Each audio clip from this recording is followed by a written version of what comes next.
Ang Cluster 4 sa Davao Mission sa Adventist Youth nagpahigayon karon og F-Camp dinhi sa Kapatagan sa katuyuan nga magadala sa ilang mga higala ngadto kang Ginoong Hesus ug magpaila-ila ipaila-ila si Ginoong Hesus sa tagsa kakinabuhi kung si kinsa ang ato ang manluluwas.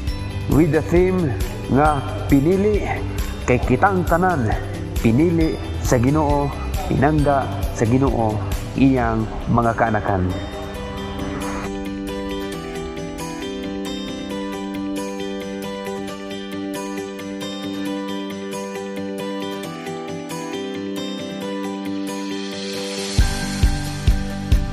Mao kini ang unang gabi nga mao ang atong F-Camp, atong gina-welcome ang ato nga mga kaubanan, nga mga kabatan-unan, ang ato nga mga coordinators, labi na usab gina-welcome nako ang ato ang mga invitees nga mga batan-on ug naginaot ko ug nagalook forward na gikan sa pagsugod karon hantod kini matapos ang Ginoo magapadayon sa pakig-uban hantod nga ang mao nga programa pamahimo nga magbalampuson.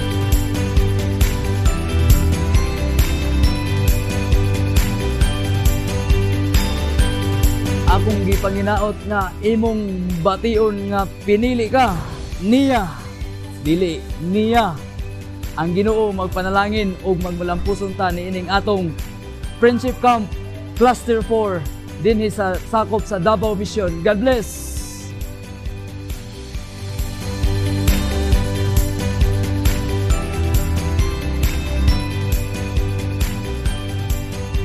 Salamat kayo mga kaigsunan, ilabi na sa mga batanon nga ni-appeal mo ni ining F-Camp kay makatabang kini ninyo pag-develop sa inyong personalidad, ilabi na sa pagtabang sa buhat sa Ginoo nga magpadayon tanili kay kini part sa inyong training nga mahimong magamit sa Ginoo sa maabot nga mga adlaw ug gikan karon ug hantod pagbalik niya kamo mabansay sa pagsugilon, pagpangamigo sa mga dili nato kauban sa simbahan nga sa maabot ng mga adlaw mahimo na to silang kauban pinaagi ni nga program.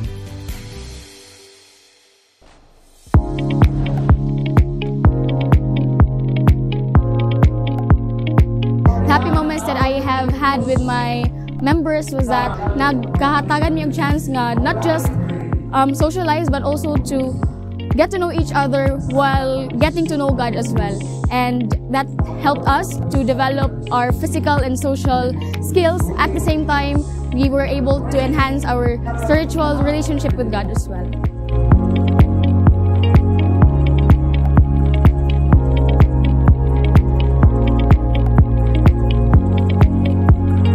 One of the struggles is containing the energized soul of our campers. But thank God we have facilitators and staff that are very patient and considerate, no?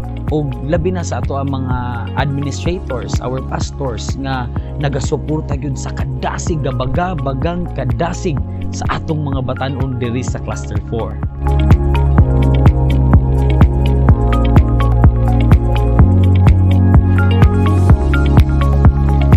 Alright mga pinili, ikaduha natong adlaw karon sa ato ang camping diri sa Kapatagan sa Cluster 4, no?